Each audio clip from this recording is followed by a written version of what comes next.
श्रीमद भगवद गीता अध्याय पहिला अर्जुन विषाद योग श्लोक 6 युधामन्युच्च विक्रांत उत्तमौजस्य वीर्यवान सुभद्र द्रौपदेच्छ सर्वयो महारथा।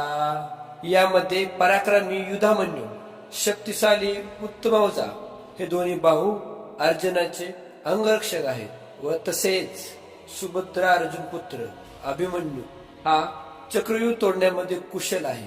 द्रौपदीचे पुत्र प्रतिबिंब, सत्सो, ऋतुकर्मा, शतानिक आणि ऋतसेन हे सर्वजण युद्धामध्ये पराक्रमी आणि बलवान आहेत हे या श्लोकामध्ये सांगण्यात आलेले आहे।